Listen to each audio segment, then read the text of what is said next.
Contrainte de déménager, l'émission d'enchères de France 2 s'est installée dans un nouvel écrin télé.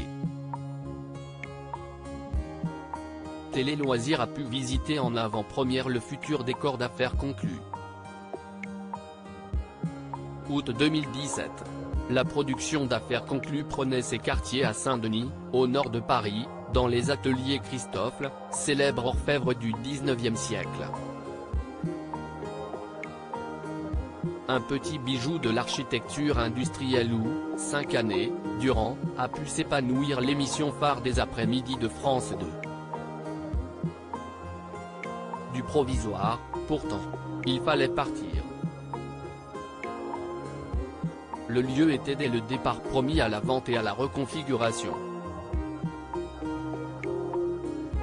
Cela a duré 5 ans et demi, une durée déjà formidable, renseigne Renaud Rahar, directeur des programmes chez Warner Bros.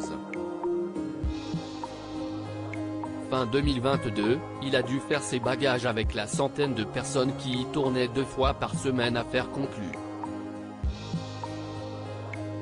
Un nouveau lieu d'une superficie quasi similaire a été déniché pour poursuivre les tournages. Après avoir recherché en vain un bâtiment présentant un même caractère historique, la production s'est finalement repliée sur un hangar vide, plus impersonnel, mais où tout était à créer, non loin des ateliers Christophe. Il a fallu se projeter, mais le défi de reconstituer notre maison s'est révélé plutôt excitant, continue Renaud Rahar. Sophie Davant ne regrette pas l'ancien plateau d'Affaires conclues, c'était un peu hard parfois si est dans ce studio entièrement dédié à l'émission, et pleine propriété, cette fois, de Warner, que nous retrouvons Sophie Davant entre 2 émissions. Un brin nostalgique, forcément, comme beaucoup, de l'âme des anciens locaux. Mais elle en voit le bon côté en termes de confort de travail. Les ateliers Christophe, c'était un peu hard parfois. Ici, il n'y a pas de problème de chauffage ou de climatisation. Et pas d'eau quand il pleut, confie l'animatrice, en pleine séance de maquillage dans sa grande loge qu'elle qualifie elle-même de royale. Stéphane Van Denhoven, on se sent choyé et chouchouté. L'acheteur belge Stéphane Van Denhoven abonde avec sa bonhomie habituelle, tout est plus adapté ici.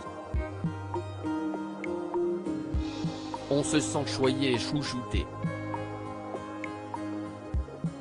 Point lorsque nous pénétrons sur le nouveau plateau, surprise, si l'enveloppe a changé, la magie reste. Les décorateurs se sont échinés à recréer l'atmosphère de l'ancien décor presque à l'identique. Dans l'immense salle où les particuliers vendeurs font expertiser leurs objets par les commissaires-priseurs, de fausses fenêtres donnent sur un trompe-l'œil reproduisant le mur en briquettes rouges et les verrières emblématiques des ateliers Christophe. Le programme dicte l'organisation du lieu. Sophie Davant apprécie également la nouvelle configuration des espaces, qui place davantage les vendeurs au centre du tournage. On est plus proche des vendeurs, qui se trouvent à l'entrée du bâtiment. On peut les cueillir plus facilement avant qu'ils passent en plateau. De son côté, Paul Azopardi, antiquaire venu de Marseille, et que nous croisons aussi, découvre, agréablement surpris, la nouvelle salle des ventes. Plus vaste que la précédente. Parfois, j'avais du mal à entendre les vendeurs. Ici, l'acoustique est bien meilleure. Autant de petits détails pas si anecdotiques quand on enchaîne 5 ou 6 émissions par jour.